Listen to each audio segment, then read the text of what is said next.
Mi nombre es Alexa. Yo les voy a explicar un poquito sobre la evolución histórica de la sucesión de los estados, ya que después de la Segunda Guerra Mundial y hasta hoy en día la sucesión de estados ha tomado una gran importancia, ya que la transformación que dejó la Guerra Fría y como consecuencia de esta trajo una nueva configuración política mundial. Esto nos dice que existen situaciones que los estados sufren cambios que tienen consecuencias jurídicas a nivel internacional, ya sea para el cumplimiento de las obligaciones y estas obligaciones puedan determinar los derechos sobre los bienes, los archivos y el cumplimiento del caso de las deudas. A continuación les voy a explicar un poquito sobre la confusión entre sucesión de Estado y sucesión de gobierno. Existen diferencias sobre la sucesión de Estado y la sucesión de gobierno, ya que la sucesión de estados en derecho internacional público se refiere a la sustitución de un estado por otro gobierno y viceversa en la sucesión de gobierno, ya que es una administración de un territorio.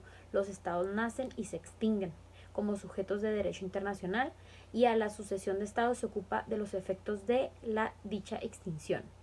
Lo primero es la disposición de un gobierno legal por otro gobierno revolucionario que se le llama golpe de estado. Yo les voy a hablar aquí un poquito sobre las modalidades de la sucesión de estados. Les voy a mencionar tres, que es la absorción, la creación concertada de un nuevo estado y la descolonización. Ok, en la absorción, como viene aquí, en las diapositivas nos menciona que es el caso en que un estado forma parte de otro estado preexistente. Es decir, para que lo entiendan con unas palabras no tan ambiguas, se refiere a que es una situación en que un estado forma parte de otro, o sea, lo absorbe, se integra directamente al otro. Como consecuencia de esto es una anexión, puede ser voluntaria o no. El ejemplo que viene aquí es una reunificación de Alemania, eso fue en 1993. La creación concertada de un nuevo estado se refiere a la creación de nuevos estados. Un ejemplo es cómo surgen los nuevos estados. Un ejemplo sería la separación de India y Pakistán en 1947 y cómo se desintegraron de la Unión Soviética en 1991. La descolonización se refiere que es el tipo más común de sucesión de estados. Desde el punto de vista del derecho internacional, puede ser en una sucesión unilateral, que es contemplada en los supuestos de descolonización. Este ejercicio es de un principio sobre una determinación de los pueblos. Para que me entiendan, es decir, que en el derecho internacional se considera en el territorio sometido a una dominación colonial, que tiene una condición jurídica distinta a la del Estado colonizador. Disolución o desmembramiento es cuando una unidad política estalla en varios sujetos diferentes, por ejemplo, por disolución del vínculo federal. Un ejemplo es la Unión Soviética. El desmembramiento puede ser parcial. Un estado pierde parte de su territorio en beneficio de otro estado. Por ejemplo, el paso de Texas de México a Estados Unidos. Fusión o integración. En esta situación, dos o más estados forman un nuevo sujeto de derecho internacional. Por ejemplo, la fusión de Egipto y Siria para formar la República Árabe Unida.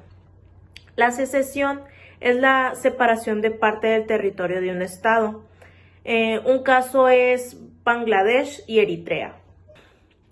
El desmembramiento implica la aparición de dos o más estados a partir de uno. La escisión o independencia es cuando en el territorio de un estado surge un nuevo sujeto de derecho internacional. La anexión es cuando un estado hace suyo la totalidad del territorio de otro estado. Las modalidades de la sucesión de estados tienen una gran importancia para determinar la aplicación de los tratados, el reparto y la asunción de responsabilidades. Es irrelevante si se trata de un cambio pacífico o violento. La comunidad internacional es la que reconoce todo cambio, sin importar el origen o si fue un acto de libre consentimiento o un acto de fuerza. Sucesión de estados en materias de tratados. Aquí les vamos a hablar sobre 7 distintos tipos de tratados. Yo les voy a hablar sobre 4. Primero que nada, la sucesión de estados en materia de tratados era la parte más importante, ya que en la fuente de sus derechos y obligaciones era para el estado sucesor. El primer tratado son los tratados personales y reales. Este tratado no se refería al nombre del territorio del reino, sino que también sobrevivían a la muerte del príncipe. Todos estos tratados se comenzaron a firmar a nombre del Estado.